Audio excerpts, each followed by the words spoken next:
नमस्कार, जेकेएन हिंदी न्यूज में आपका फिर से स्वागत है। मूर्तिजापुर विधायक हरीश पिंपरे ने बीमा कंपनी के प्रतिनिधियों को कमरे में किया बंद। अकोला जिले के मूर्तिजापुर तालुके के कुरुम मंडल के वर्ष 2023 के 530 किसानों को पीएम कृषि बीमा के लाभ से वंचित कर किसानों की भावनाओं को ठेस पहुंचाई गई और बीमा कंपनी के अधिकारी द्वारा किसानों को होने वाले नुकसान का पैसा भी दादागिरी करके रोक दिया गया। मूर्तिजापुर विधानसभा 32 के विधायक हरीश पिंपरे ने मूर्तिजापुर के एक विश्राम गृह में बीमा को लेकर समीक्षा बैठक आयोजित की।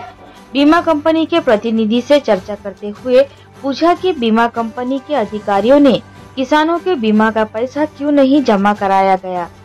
उन्होंने गलत जानकारी और आंकड़े देकर विधायक को गुमराह करने की कोशिश की। विधायक हरीश पिंपरे ने आक्रामक रूप से किसानों के अधिकारों की रक्षा की और बीमा कंपनी के प्रतिनिधियों को कमरे में बंद रखा। जब तक किसान की बीमा राशि किसान के खाते में जमा नहीं हो जाती तब तक प्रतिनिधियों को बंद रखा जाएगा। विधायक ने इतना आक्रामक रुख अपनाया।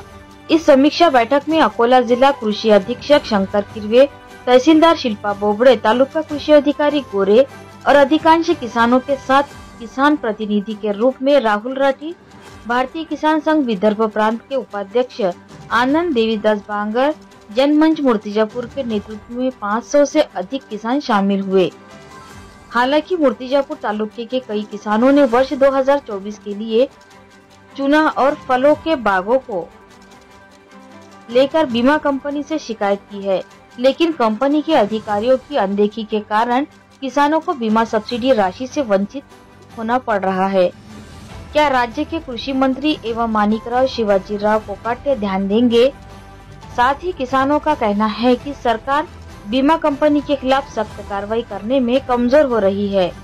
बहरहाल सरकार को बीमा कंपनी के खिलाफ सख्त कार्रवाई करनी चाहिए और तुरंत किसानों के खाते में बीमा राशि जमा करानी चाहिए। ये मांग जोर पकड़ रही है। मूर्तिजापुर से मोहम्मद शोएब की रिपोर्ट। मूर्तिजापूर तालुक्यात खरीप मध्ये वैयक्तिक तक्रारकर्ते शेतकरी 10,967 आहे आणि हरभरा खरीप रब्बी हंगामात 6,944 शेतकरी आहे। त्यापैकी काही शेतकऱ्यांना तुरळक मदत केली यांनी आणि कुरुम मंडळात 544 शेतकरी चे पंचनामेच नाही केले यांनी तक्रार करून आणि पैसाही रुपया टाकला नाही आणि भाऊ समोर खोटे बोलले यांनी की पैसे टाकले म्हणून आणि म्हणून भाऊनी यांना आज बंदिस्त केलं आणि रब्बीचे पैसे 770 शेतकरी तक्रार आहे कुरुम मंडळात दिली, त्याचाही पंचनामा नाही केला। तालुका कृषी अधिकाऱ्यांनी त्यांना पत्र दिलं की यांना 80% नुकसान भरपाई द्यावी असं पत्र दिले असते। त्याची मनमानी चालू आहे कंपनीची मुजुरी। आज या मुजुरीला माननीय हरीशभाऊ पिंपळे यांनी आळा बसवण्यासाठी त्यांना बंदिस्त केलं आहे आणि फळबागेचंही त्यांनी म्हणजे सर्व्हिस केला नाही आणि त्यांना नुकसान भरपाई दिली नाही। फळबागेचे शेतकरी आमच्या भागात जास्त आहे, पपई आहे, संत्रा आहे, केळी आहे इत्यादी पिकांचाही त्यांनी सर्वे नाही केला म्हणून आज भाऊनी त्यांच्यावर ऍक्शन घेत त्यांना बंद केलं आणि 24 साली पंचनामाच नाही केला शेतकऱ्यांचा आतापर्यंत। 2023 मध्ये सोयाबीनच्या खरीपच्या पिकाचा सर्वे हा ज्यांनी अर्ज केले होते असे 543 शेतकरी आहे। त्या शेतकऱ्यांचा यांनी सर्वे केला नाही।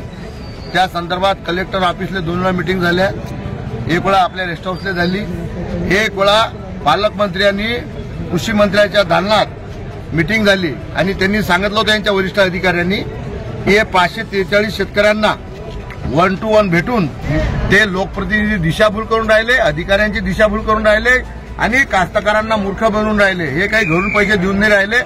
केंद्र आणि राज्याने आपला पैसा हप्ता दिलेला आहे, त्या माध्यमातून ज्या शेतकऱ्यांचं नुकसान झालं आहे त्यांना हे नुकसान भरपाई दिली गेली पाहिजे।